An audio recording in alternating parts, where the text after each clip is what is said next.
कैसे तुझे कुछ करना वाला चलाएगा मत हमसे আমাকে ছেড়ে দাও और हाथ का छेड़ दे। तो रिश्ते में तो हम तेरे बाप लगते हैं, लेकिन लोग मुझे प्यार से कहते हैं बादशाह।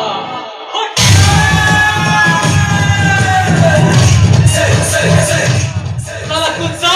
ये बादशाह ने लगा ऐसे मेरे गए हाथ और हाथ में कभी छेड़ने वाले साला।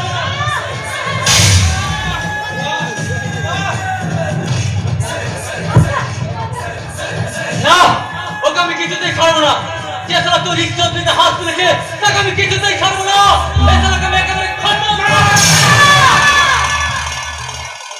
না বাচ্চা না ওকে মারিস না রে ওর কোনো দোষ নেই বিশ্বাস কর दोस्त नहीं, না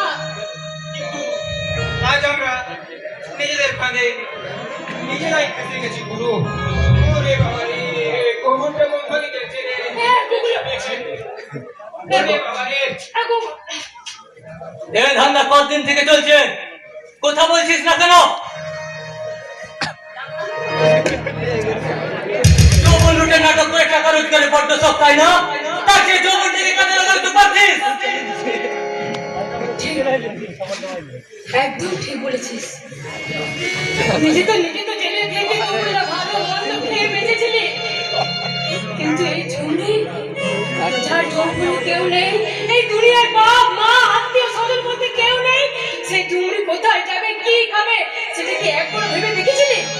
তোমরা খাবার তো ভিক্ষা করে জোগাড় করা যায় যাই কিন্তু আমার মতো একটা যৌবন হলা মেয়ে কেউ ভিক্ষা দেবে না কে দেবে রে ভিক্ষা দিতে এলেই তো লালসার চোখ দিয়ে আমার দিকে তাকিয়ে থাকে ওরা কারা ভিক্ষের বদলে ওরা আমাদের যৌবনটাকে লুট করতে চায় না বাচ্চা ওরা কারা ওরা না বল ঝুমরি ওদের সব কোটাকে আমি নিজের হাতে খুন করব না ওরা কেউ নয় কিচ্ছু নয় একটা খুনের গায়ে তো এতটা জীবনটা নষ্ট করেছিস জেলে আর আমি তোকে হতে দেবো না আমি 2 নম্বরই বল আর নাটক করি বল আমি অনেক টাকা জমিয়েছি তোর জন্য আর সেই টাকা তোর হাতে তুলে দিয়ে তুই নতুন করে একটা ব্যবসা কর সৎভাবে বাঁচ সৎভাবে বাঁচা আর আমার হবে না রে ঝুমরি বাদশা জানি রে বাদশা আমি যে জেল থেকে পালিয়ে এসেছি পুলিশ তোকে আবার ধরে ফেলে